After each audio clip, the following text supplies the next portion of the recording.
dando continuidade aos elementos faciais. Agora aqui a boca. A boca é como se lembrasse uma maçã.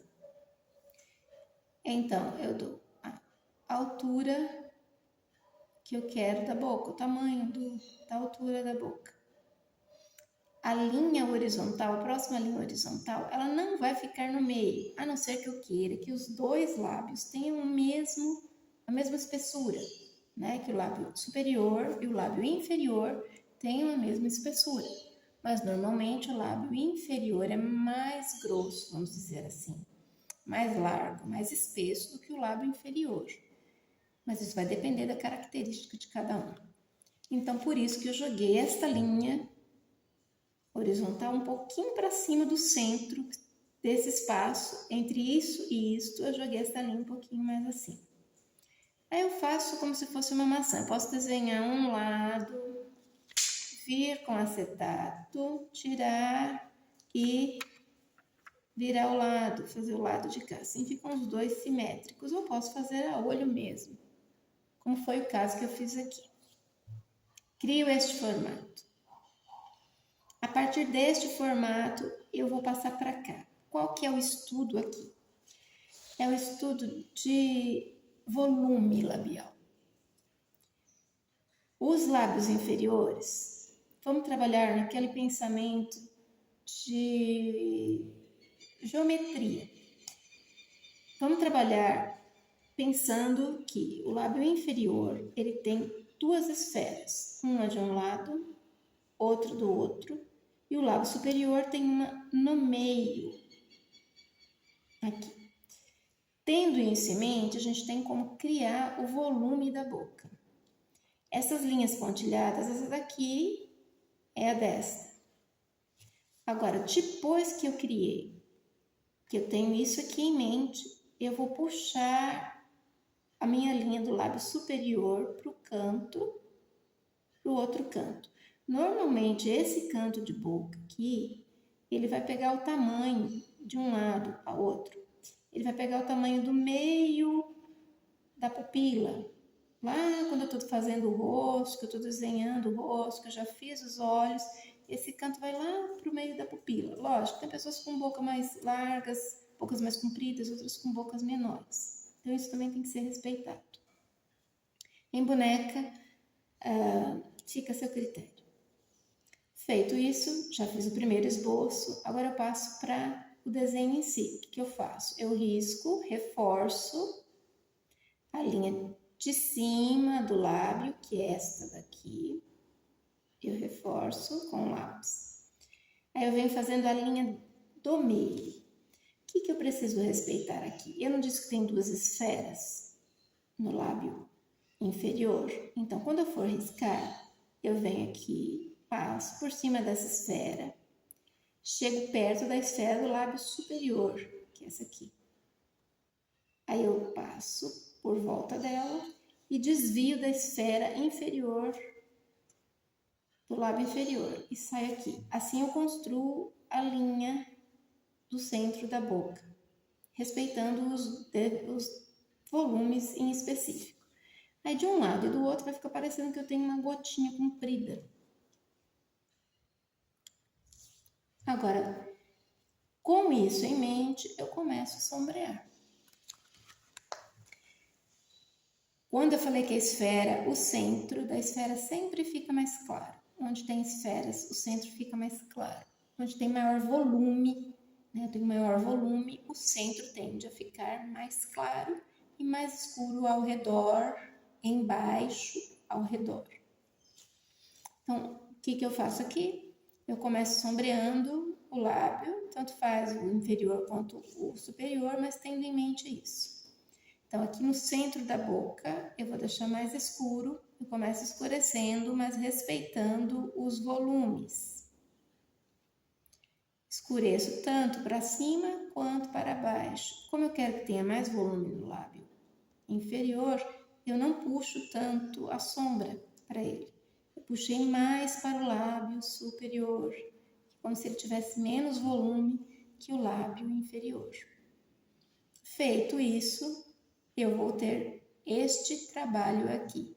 Isso foi feito com caneta, para que ficasse mais visível.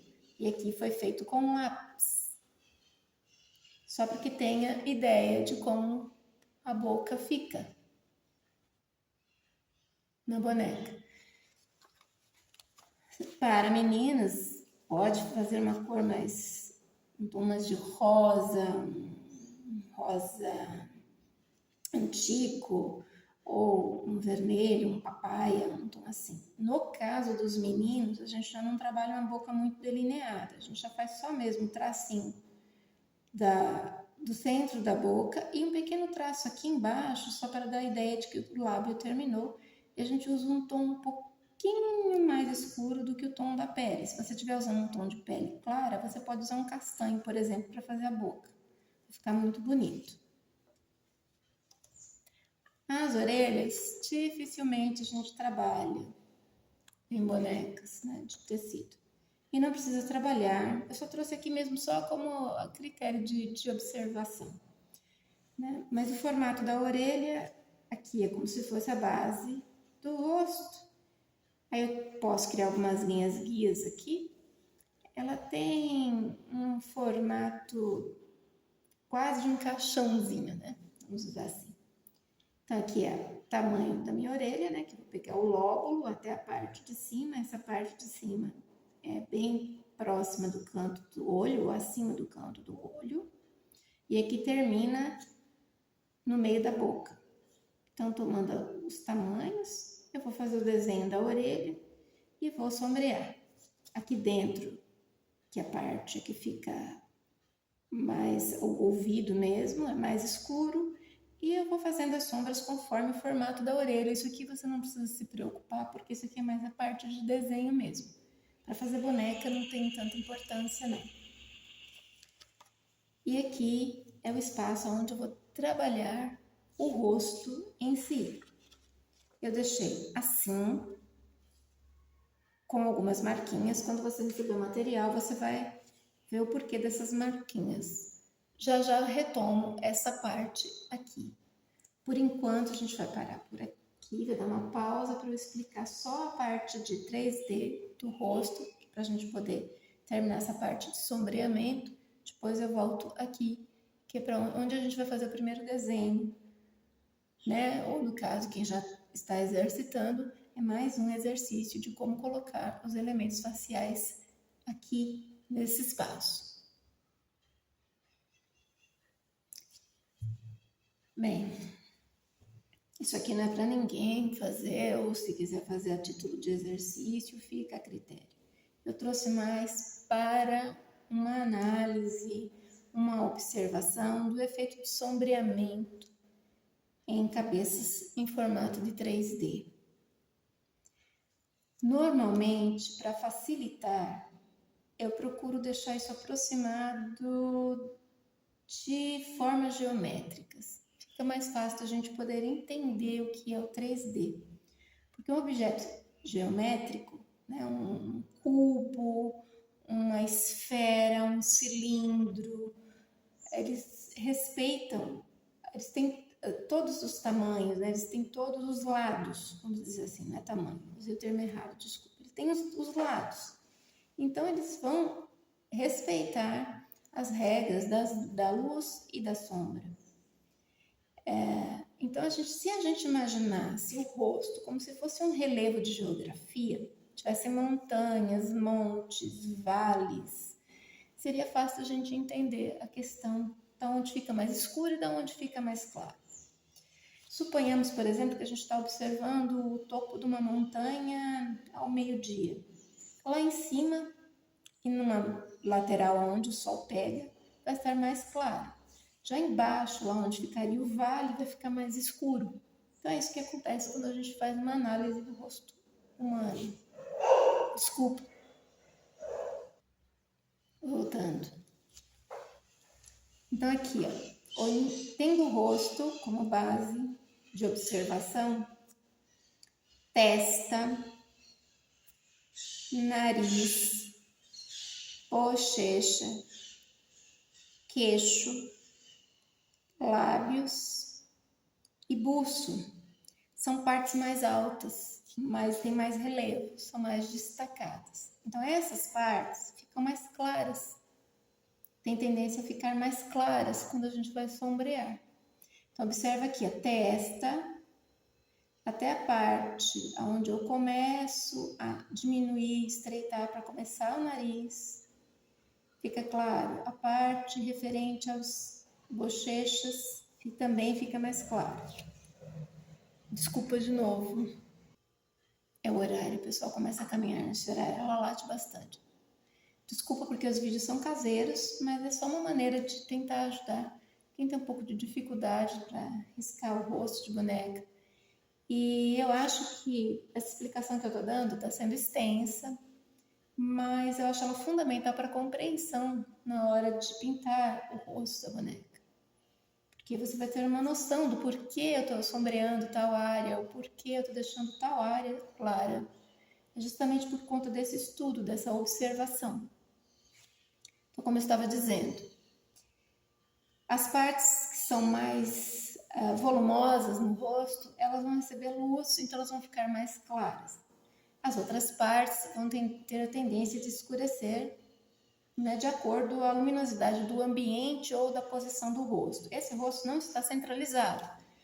Por essa curvatura aqui, a gente tem a ideia de que o rosto está virado para cá, né? A pessoa não está de frente. Se ela estivesse de frente, seria como esse desenho aqui, olha. A linha central estaria reta. Essa linha vertical estaria reta. Como ela está curva, essa linha central está curva, é uma linha de direção, ela está curva para cá, indica que o rosto, que a pessoa está virada para este lado, né? Ela está virada para o lado esquerdo. Então, ela está deixando à mostra o lado direito do rosto. Então, por isso, nesta área aqui, eu vou ter sombra.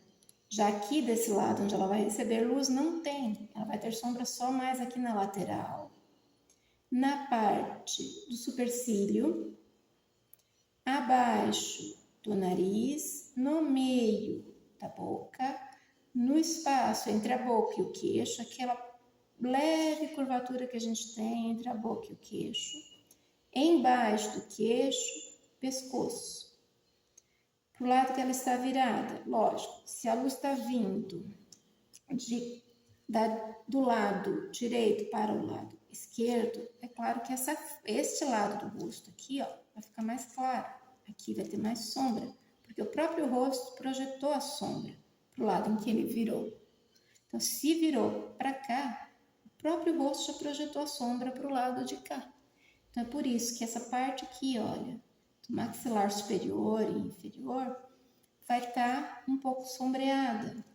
Essa parte da têmpora também vai estar mais sombreada. A orelha desse lado vai estar mais sombreada, já que ela está clara porque ela está recebendo luz. Todas essas linhas na horizontal são linhas de direção na hora que eu vou virar a figura de lado. Por quê? O nariz, ele não vai sair do lugar. O olho não vai sair do lugar. O lábio inferior não vai sair do lugar. O lábio superior também não, e assim sucessivamente com todas as outras linhas que eu precisar de guia para marcar a lateral do rosto. Isso é importante na hora que a gente vai, por exemplo, se eu vou colocar uma orelha na minha boneca, eu saber a posição da orelha, que ela pega aqui, ó, acima da linha do olho, né, no canto da sobrancelha, e termina próxima do nariz, né? Tem umas que pegam um pouco mais abaixo, tem pessoas que pegam aqui no canto do olho e termina aqui, olha, no comecinho da boca. Tanto faz. Então aqui a cabeça estando de frente ou um pouco virada é ainda um formato oval. Quando vira a cabeça de lado, a cabeça fica mais larga porque eu tenho a nuca, né? Tem o buco aqui, né? Essa parte aqui. Então, eu tenho que fazer essa nuca, né? A caixa craniana aqui, olha, o crânio tá aqui dentro. Então, é maior a cabeça de lado. E aí eu vou fazer os desenhos respeitando os formatos do rosto, né? E aqui também respeitando a questão da luz e sombra. Essa parte aqui de cima da bochecha, que é a parte da maçã do rosto que a gente fala. Aqui é mais claro, por quê? Porque é mais volumoso, tem mais luz. A testa vai ser mais clara, porque é mais volumosa, tem mais luz. O topo da cabeça tende a ser mais claro, por quê? Porque pega mais luz. Orelha é mais clara. Nuca fica escondida, o próprio topo da cabeça vai fazer sombra na nuca. Então, aqui vai ficar mais escuro. A região da têmpora, um pouco mais escura. Essa parte que corresponde à lateral do rosto, vai ficar um pouquinho mais escura, fica logo abaixo da maçã do rosto. Abaixo do nariz fica escuro, a parte do supercílio vai ficar um pouco mais escura, que é onde vai ficar os olhos aqui, na parte dos olhos. O lábio inferior aqui, que é a parte do meio, olha, tá escuro aqui, vai ficar escuro aqui. Essa parte que tá escura que divide o lábio inferior do queixo, também vai ficar mais escuro aqui. E abaixo do queixo, o pessoal chama de papada, popularmente também vai ficar um pouquinho mais escuro, assim como o pescoço. Dentro da orelha também escurece um pouco. Se eu estivesse vendo essa figura de frente e fosse uma mulher respeitando isto aqui, mas já com os detalhamentos, a sombra ficaria neste formato que está aí. Observe que para o lado que virou, ficou mais claro. Vamos supor que a luz está vindo deste lado para cá, do centro para o lado. E essa parte é a região de sombra, porque está mais escuro o rosto. Quando eu for fazer uma boneca, normalmente eu não vou fazer tanta sombra como está aqui. Eu vou me preocupar mais com o centro, vai ficar mais claro. Então, o sombreamento vai ser mais entre os olhos, nariz, boca e queixo.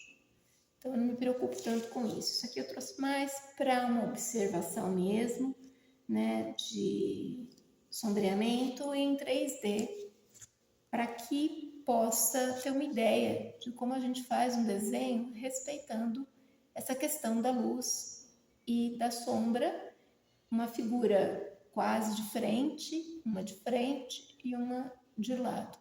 E se a gente levar em consideração a geometria, os objetos em 3D, né? No caso, por isso que tem tanta linha reta nesse e nesse modelo, a gente consegue entender melhor o porquê da luz e da sombra por causa dos lados dos objetos, né?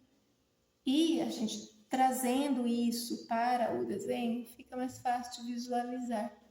É como se eu estivesse esculpindo um desenho em algum material, madeira, ou gesso, ou mármore, e eu estivesse levando em consideração os formatos que cada parte do rosto tem, que se aproximam a objetos geométricos. Fica mais fácil da pessoa modelar, fica mais fácil da pessoa desenhar a partir desse critério. Espero que até aqui tenha ficado tudo claro e que tenha ajudado você a compreender um pouco da anatomia do rosto humano. O próximo vídeo eu já vou me dedicar mais ao rosto da boneca em si. Até aqui foi um estudo do porquê, de como você coloca cada elemento nos olhos, do que tem luz, do que tem sombra, cada elemento em si, como é feito, como é desenhado, para que na hora que você for passar para o rosto de uma boneca, isso esteja já gravado na mente e quando for pintar, fique mais fácil de compreender. E até para distribuir esses elementos no rosto da boneca, sem ter necessidade de estar recorrendo a stencil ou você mesmo poder fazer o seu stencil. Você mesmo criar o rosto, independente do tamanho da cabeça da boneca, independente do formato da boneca. Se você quer fazer um menino, uma menina, um homem ou uma mulher, um bebê. Então, foi para isso que eu elaborei esses primeiros vídeos, para que você tivesse uma noção do que você está fazendo, não desenhando às cegas ou copiando por copiar. Espero que tenha sido útil. Até o próximo!